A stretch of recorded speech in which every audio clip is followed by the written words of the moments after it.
Viver em condomínio. Apoio Sicom, a mão amiga no momento certo.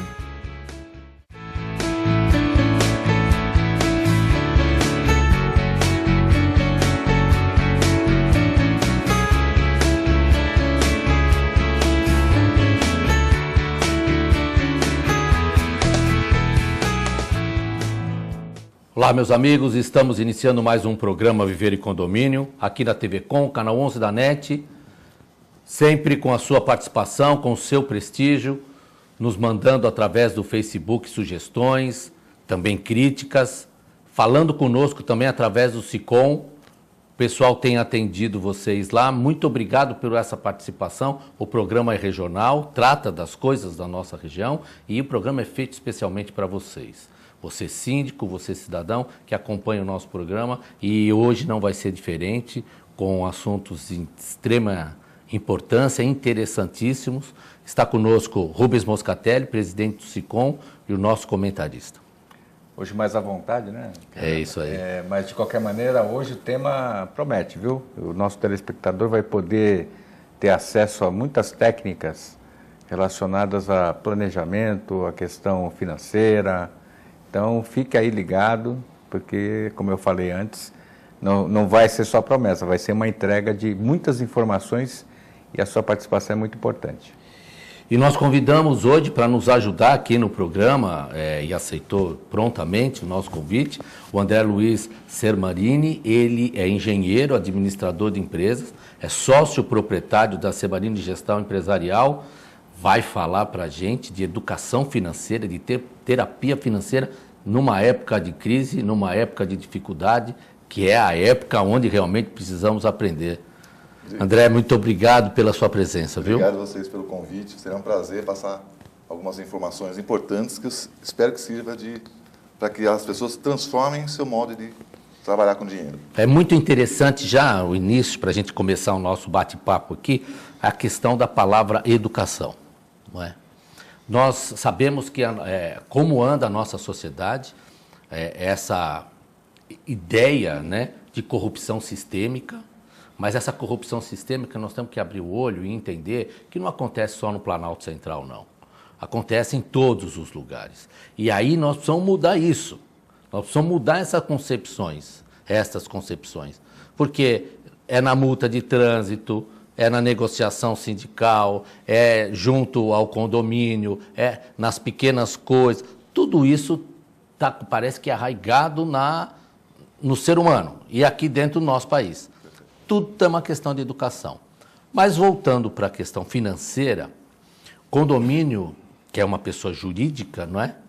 Que não tem fins lucrativos, precisa estar muito afinada nessa questão, né, Rubens? Não só não tem fins lucrativos, como ela não tem a questão da produção envolvida na sua concepção. Exatamente. Né? Ela tem necessidade de custeio, porque você visa a conservação e a manutenção, e por isso, uma das palavras-chave para o sucesso da gestão condominial é o planejamento. Planejamento financeiro, planejamento de obras, os vários planejamentos que envolvem a gestão. Planejamento até da inter-relação entre as pessoas, né? Porque, às vezes você fala uma coisa correta, mas com um tom de voz talvez diferente, ou uma vírgula a mais ou a menos, e aí o contexto acaba se perdendo. Mas o planejamento e a educação é a base de tudo, essa que é a grande verdade, né? E nós que escolhemos o modelo de condomínio para ser o local onde nós trabalhamos, onde nós moramos, temos que esquecer muito aquela cultura antiga de que eu morava numa casa isolada, tinha meu quintal, meu vizinho, eu fazia uma amizade com ele, mas aquele meu pedação ali, o meu pedacinho, era o meu reinado, o meu império. E que às vezes entrava em conflito com os outros. Perfeito. Hoje não é assim, hoje eu tenho que fazer alianças em relação até mesmo à educação. Eu tenho que respeitar o meu vizinho, mas ele também tem que ser respeitado.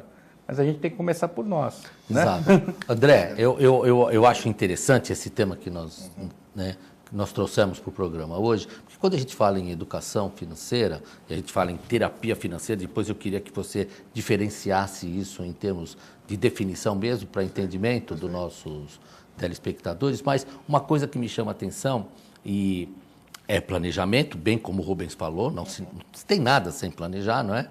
E não tem uma relação direta com a quantidade de dinheiro.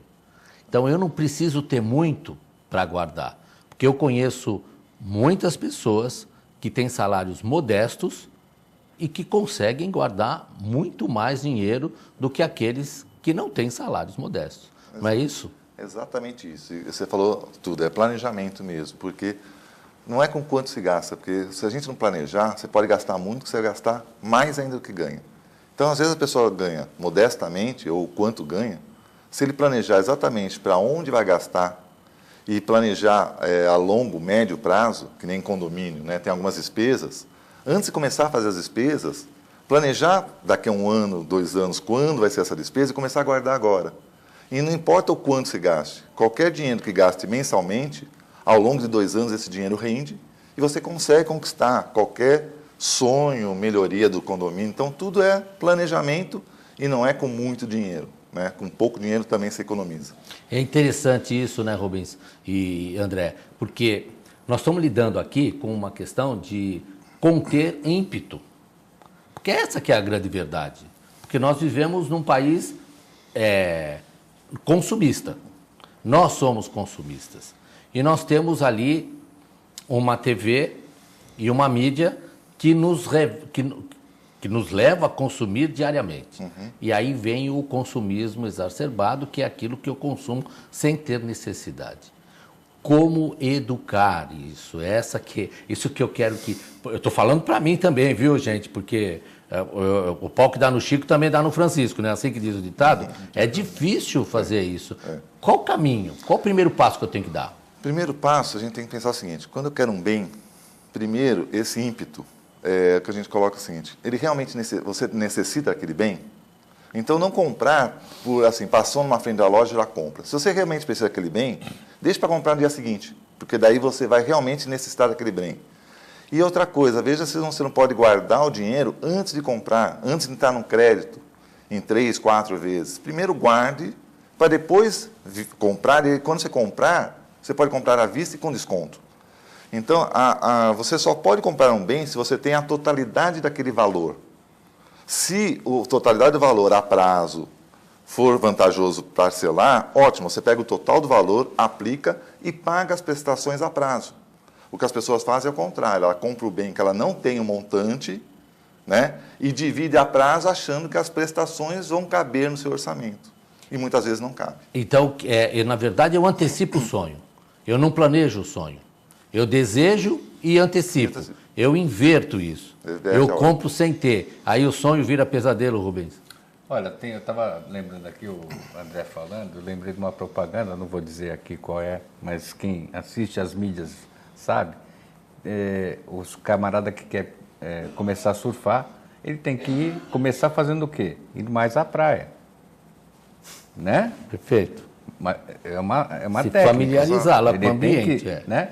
O que o André mencionou a respeito, olha, eu tenho que ver a minha necessidade, se ela realmente a minha carência, eu não estou transportando essa minha carência por outras coisas e descontando isso no consumismo, que é uma coisa muito normal. Se você vê qualquer aplicativo que você use no seu celular, não só o aplicativo já tem a propaganda própria nas várias mídias, mas ele tem subliminarmente outras propagandas.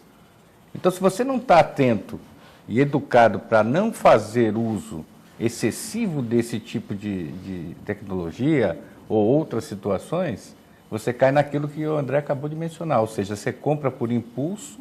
Quando você vai ver, puxa, mas aquela parcelinha lá que eu dividi em 3, 4 vezes no cartão, vai me fazer falta, porque daí eu não vou conseguir, por exemplo, me alimentar, não vou conseguir pagar o meu condomínio. E quando você ainda transfere esses recursos para pagamento futuro e não cumpre aquilo que eventualmente planejou, principalmente no cartão de crédito, aí a coisa fica ruim, né? Os juros o que a gente tem que fugir de juros de cartão de crédito, cheque especial. E o que a gente tem que entender é o seguinte, o Brasil tem os juros altos, tem no cartão, mas se você... Por que comprar dinheiro no nosso país é tão caro? Então, mas com o dinheiro, você consegue negociar, poder de compra do dinheiro, você consegue desconto. O que você tem que usar os juros a seu favor, com o dinheiro aplicado, tanto que tem muitos investidores que vêm para cá, porque nossos juros são bons quando é rentabilidade para as aplicações. Ele é ruim quando eu pago no cartão, ou no cheque especial, aí ele é ruim. Agora, quando os juros é a meu favor do dinheiro aplicado, o nosso país é fantástico em aplicações, tanto que muita gente de fora vem aplicar no nosso país. Né? E aí a gente faz essa ideia, né, de que os juros do cartão e os juros do cheque especial, na verdade, é a conta que se paga daquele que deixa de pagar, que é essa matemática. Por falta de planejamento. Por falta de planejamento. Agora, qual a diferença que a gente consegue estabelecer entre a pessoa jurídica e a pessoa física na questão de educação financeira? E fala um pouquinho sobre essa diferenciação, educar e a terapia. Perfeito. A educação financeira, a gente tem que entender o seguinte, desde que nós, da escola, nós não fomos treinados a trabalhar com dinheiro. Nós fomos treinados o seguinte, ganhou e pago minhas dívidas. Nunca pensamos na educação financeira, é você ganhar, guardar uma parte para emergências, guardar uma parte para sonhos futuros de viagem, troca de um carro, e depois ver as suas despesas. E daí você vai ter um novo padrão de vida. O que a gente faz é, você ganha e gasta exatamente tudo ou mais daquilo que a gente ganha. E a terapia financeira, ela vem ajudar, são encontros que a gente faz, para a pessoa perceber aonde que ela está gastando, que às vezes ela nem percebe. Compras em supermercado com excesso, compras às vezes para os filhos, roupas que compra desnecessariamente, fica guardada no armário. Então, a terapia financeira vem ajudar nessa nova transformação de comprar. Interessante isso, né, Rubens? Porque a gente fica... a gente busca planejamento, né? Mas nós temos uma questão cultural no nosso país que me chama muito a atenção. Por exemplo, carro. Sim. No nosso país, a gente compra carro. Todo ano, o cara quer ter um carro novo, não é? E o carro é um bem de consumo. E isso, eu não posso tratar esse bem de consumo, que vai depreciar, como um investimento. Porque eu tiro da concessionária e o valor diminui. É 20% a menos. A menos. Nós vamos fazer um intervalozinho comercial. Na volta, eu vou procurar saber a opinião deles nessa questão de como eu estou desprendendo dinheiro para um bem de consumo quando eu podia fazer isso de forma invertida. Daqui a pouco a gente volta.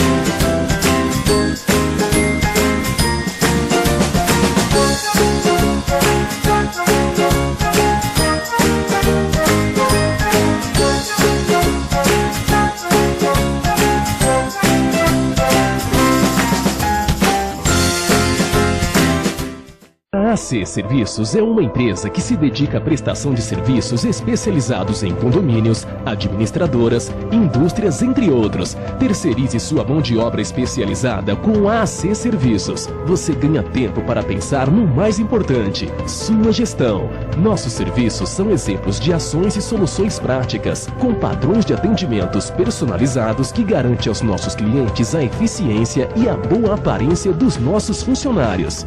AC Serviços. Telefone 3324-3057.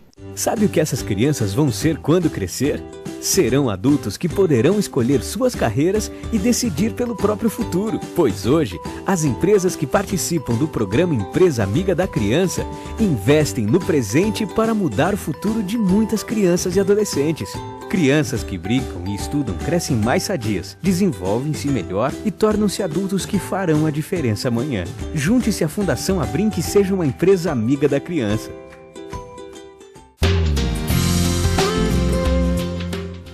Apoio ACESP, Associação dos Canais Comunitários do Estado de São Paulo.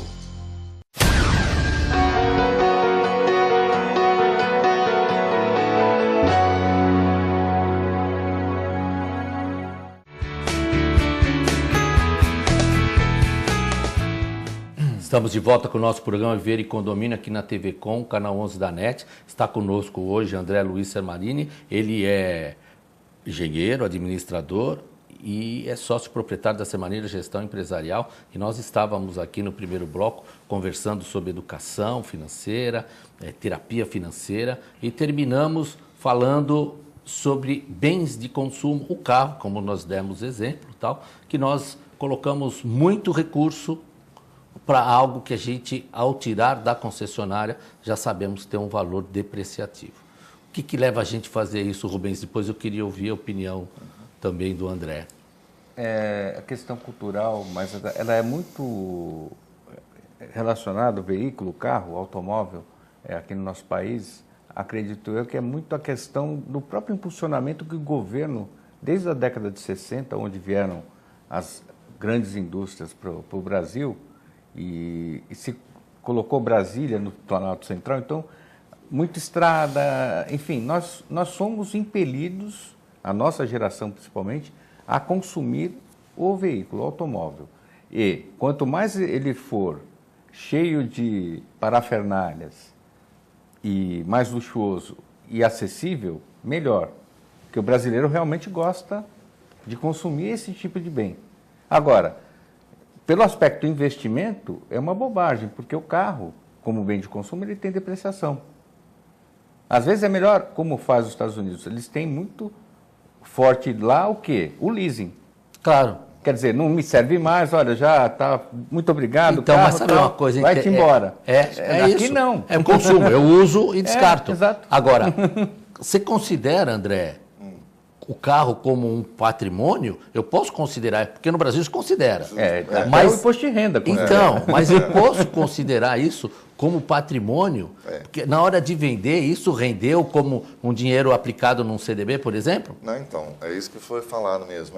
Hoje, o brasileiro tem a mania de ter posse das coisas. Eu tenho meu carro, eu tenho um apartamento, então ele tem essa necessidade, talvez por segurança. A nossa geração, principalmente, né? Por segurança. E às vezes o carro, ele vai depreciando, quando ele vai trocar, ele vai ter que colocar muito dinheiro para trocar o carro, então ele, ano a ano ele vai perdendo, então ele perde muito dinheiro com isso. E no caso, se ele tivesse um carro que nem leasing, todo ano ele teria um carro novo e o dinheiro estaria aplicado. O mesmo está valendo até para apartamentos também. Às vezes o apartamento, você ter um apartamento, você tem que questionar muito isso, fazer um planejamento, se vale a pena ter ou você alugar no apartamento e esse dinheiro, esse patrimônio estar aplicado e rendendo um dinheiro, que vai te ajudar no teu próprio aluguel. Eu já há algum tempo eu tenho essa concepção, mas aí a gente sofre algumas resistências, né? Porque a ideia, e você que está nos assistindo pode pensar que nem nós aqui estamos tentando demonstrar, que o bem imóvel dá a sensação de segurança. Sim. Mas é um bem mobilizado. Ele não tem liquidez. Não tem liquidez. Então, às vezes eu tenho bem e não tenho dinheiro. E aí eu preciso do bem ou do dinheiro? Pois é. É ser feliz, estar feliz ou ter razão, né? É por aí. Porque, na verdade, a questão do imóvel, quando a gente fala de imóvel, a própria especificação, a definição, o conceito de imóvel, e se você levar isso para o lado do dinheiro, você está ali, tacou o dinheiro e ele vai ficar parado. Acabou. E você só vai ter despesa com ele, porque você tem que conservar, você tem que pagar os tributos, você tem que manter, enfim. E depois vai embora desta vida e não vai ter, e vai deixar para os outros ficar brigando pelo que ficou, não é? É mais ou menos aí. Mas essa cultura do ter aí de a segurança, não, eu tenho pelo menos o meu lar está garantido, eu tenho minha morada, ou eu tenho meu escritório. É uma cultura que nós pensamos, é uma coisa do brasileiro mesmo, mas a gente tem que talvez prosperar para outras situações. Como eu mencionei, tem o leasing, tem várias coisas que nós aqui não popularizamos. Alternativas. São alternativas. Que não são disponibilizadas por nosso conhecimento. E não é tão dispendioso, porque se você for levar em consideração, por exemplo, o aluguel de um imóvel ou o leasing do veículo, ele vai sair numa parcela que você não tem que se preocupar se ali na frente você vai trocar aquele carro, troca por outro, enfim. Você vai atualizando até o próprio equipamento. Você pode ter até um carro de luxo, se assim você puder pagar as prestações, e por isso tem que ter o planejamento, No condomínio não é diferente. Eu pretendo fazer uma obra de modernização lá porque o meu condomínio está necessitando. Lógico, eu vou fazer o quê? Vou contratar orçamentos primeiro, para ver se havia viabilidade econômica, se aquele meu pensamento é o pensamento geral, porque condomínio é um pouco mais complexo, né? Quando a gente fala de finança pessoal, já é difícil, imagina a coletividade. Mas se você tiver clareza, se você mostrar, olha, por A mais B, a gente tomando tais atitudes lá na frente, daqui a 2 anos, daqui a 3 anos, nós vamos conseguir esse objetivo, você nem sente. Perfeito. Né? Planejamento mesmo. É importante. Agora, você que está aí nos assistindo, certamente você tem uma indagação aí, você síndico, cidadão, e eu vou passar essa pergunta aqui para o André. Um pepino? Bom, mas tudo bem, estamos aí lidando com questões teóricas que vão se transformar em prática, educação, terapia e tal. Mas como é que faz com essa recessão, com essa falta de dinheiro, com a falta de receita? Como que eu começo administrando isso? Porque eu começo um mês, estou transferindo para vocês aí que estão nos assistindo a pergunta, começo o mês sem recurso, com a escassez dele. Como que eu lido com essas coisas? A primeira coisa que a gente faz você primeiro tem que ver, você tem dívidas. Então, primeiro, claro, a gente tem que falar assim, o povo brasileiro hoje está com 60 milhões endividados, né? Que inadimplentes. Então, primeira coisa, tem que quitar suas dívidas. Dívidas pessoais, né? Mas para isso, você tem que mudar seu padrão de vida. Então, é uma reunião familiar que se faz, ou seja, primeiro você tem que... Porque a gente quer manter o mesmo padrão de vida que eu tinha atrás. Então, onde eu posso economizar com água, com energia, em tudo na casa, toda a família tem que colaborar para reduzir seu consumo, seu padrão de vida por um tempo. Renegociar as dívidas. Renegociar dívidas e começar a pagar essas dívidas, primeiras que têm maior juros e tal, ou seja... Então, é um planejamento também, ou seja, dentro de 1 ano, 2 anos, eu consigo sanar minhas dívidas, eu consigo abaixar um padrão por um tempo. Depois que eu abaixei meu padrão, paguei minhas dívidas, aí eu começo a guardar, a poupar, aí já estou acostumado a viver num outro padrão, porque era irreal aquele padrão que eu tinha, que era o consumismo, a troca de um celular, a troca do carro, que é esse consumismo que a gente vai indo atrás agora, principalmente nessa época de Natal. Né? Todo mundo vai comprar coisa, será que eu tenho condições de dar tudo aquilo que meus filhos me pedem, de presentes? Será que não dá para dar um pouco menos diante da minha atual situação?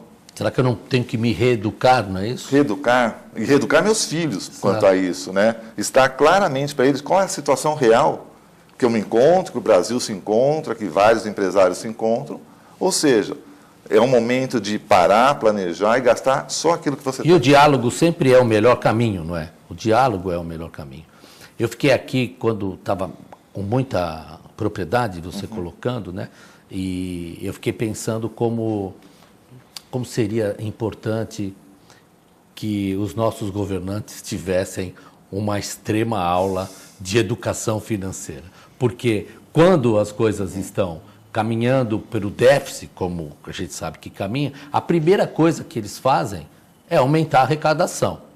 Então, você imagina se todas as vezes, Rubens, que tivesse uma dificuldade financeira no condomínio, seja lá por qualquer fato inesperado, coisas dessa natureza, né? Eu tivesse que aumentar a arrecadação. Aonde que nós íamos parar? Eu vivi uma situação muito semelhante a essa que você está mencionando, pela falta de visão da gestão condominial que me antecedeu, mas assim, não por má fé ou por qualquer prática... Por imperícia mesmo, né? Muitas vezes até por o receio de você enfrentar a situação como ela deve ser enfrentada, com clareza. Então, por exemplo, nós tínhamos constituído lá um fundo inicial de reserva no condomínio e esse fundo de reserva foi sendo utilizado e solapado para não aumentar a cota condominial.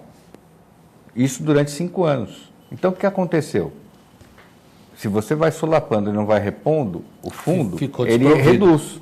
Isso. E agora, recentemente, nós fizemos uma assembleia onde eu apresentei, olha, nós temos que fazer algumas manutenções, por exemplo, lavagem de revestimento, reconstituição da manta lá da última laje. Isso envolve recursos altos. Só que na hora que a gente foi ver lá o fundo, ele estava 25% menor do que ele deveria ter para, por exemplo, dar entrada. E aí o que eu tive que fazer? Eu tive que instituir um fundo de obras, tive que projetar um aumento na arrecadação, porque para reduzir o condomínio se tinha colocado lá a não realização da arrecadação do fundo trabalhista. Veja, são medidas que popularmente ou populisticamente são ótimas, porque você reduz o valor do condomínio, tem inadimplência, vai reduzir a inadimplência, lê de engano. Essa lição nós já tivemos aí aqui na governança do nosso país e nós vimos o resultado que deu, né? Lê de engano. Porque daí acontece o quê? Em algum momento eu vou ter que encarar aquele problema que eu posterguei. E o custo é muito maior. É muito maior. O que eu acredito é o seguinte, o gestor, vamos pensar, pode ser o gestor de um condomínio, um gestor de uma empresa, ou gestor de uma política, né? Ele não pode ir o aumento da receita é o caminho mais rápido, mais fácil. Do que o que você tem que fazer é o seguinte, onde eu estou desperdiçando, onde eu posso cortar meus gastos antes de aumentar. Então, tem muita gordura, muito desperdício sendo feito, né? Você colocou governo, em qualquer lugar que a gente vê, até nas próprias empresas, onde eu posso economizar primeiro, antes de querer arrecadar mais, né? Então, é esse estudo, esse planejamento, tem que ter com uma lupa mesmo, né? Um diagnóstico muito bem feito para ver aonde eu posso reduzir antes de querer só aumentar. Porque isso é fácil. Aumentar a receita é a coisa mais fácil. O gestor tem que ter um planejamento, tem que ter uma estratégia por trás disso. Rubens, o nosso programa, infelizmente, chegou ao final. Eu queria que você fizesse as suas considerações finais. Depois eu vou passar para o André e o André vai nos dar o caminho. Porque nem sempre o gestor ele tem essa capacidade de poder detectar qual é o ralo que está indo embora o dinheiro dele e precisa de um apoio empresarial como a Sermarini Gestão Empresarial pode proporcionar a eles. Olha, uma das coisas que ao longo do tempo aí, essa trilha que eu tenho feito junto a condomínios, que eu percebo é que nós temos que fazer essa nova visão, o diagnóstico, onde está o problema, como é que eu faço para chegar na solução, qual é o custo que eu vou ter, e diferenciar o que é custo, o que é investimento e o que eu posso fazer dentro desses dois conceitos para não onerar demais o meu condômino e, ao mesmo tempo, ter o condomínio bem gerido, financeiramente falando. E aí, quando você arruma o financeiro, você tem uma tranquilidade maior. Nisso tudo, a principal coisa que eu sempre falo é a comunicação. Comunicação clara e transparência. Muito bem. André Luiz Sermarini, ele que é o proprietário da Sermarini Gestão Empresarial, passa aí para os nossos telespectadores como que eles podem encontrar você, como que você pode proporcionar a eles essa visão mais minuciosa de como reestabelecer um novo padrão de planejamento para os condomínios e para a vida pessoal. Perfeito. A Sermarini Gestão Empresarial tem um escritório que fica na Avenida Ana Costa, né, 61, ou pelo Facebook, né, Sermarini Gestão Empresarial. E o que nós fazemos? Nós damos um diagnóstico, que nem foi falado aqui, da empresa, do condomínio, do empresário ou da pessoa física mesmo, de onde ela está perdendo dinheiro, onde ela pode começar a parar de perder dinheiro, onde ela pode começar a economizar e saber aplicar esse dinheiro. Então, tudo começa com um bom planejamento, um bom diagnóstico e se adequar à nova realidade dessa pessoa, desse condomínio ou dessa empresa. Muito bem. Muito obrigado pela sua presença e você que está nos assistindo, você sabe qual o caminho tomar, se está passando por esses momentos de incerteza, de dificuldades, de um novo planejamento. O momento agora é um momento importante para isso e está aqui o pessoal da Sermarini para poder ajudá-los e poder levar um caminho melhor. Muito obrigado pela sua presença, fiquem com a programação da TV Com e nós nos veremos na próxima oportunidade. Fiquem com Deus.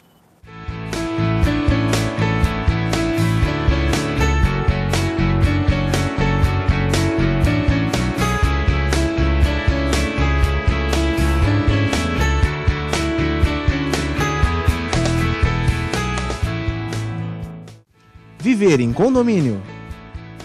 Apoio Sicom, a mão amiga no momento certo.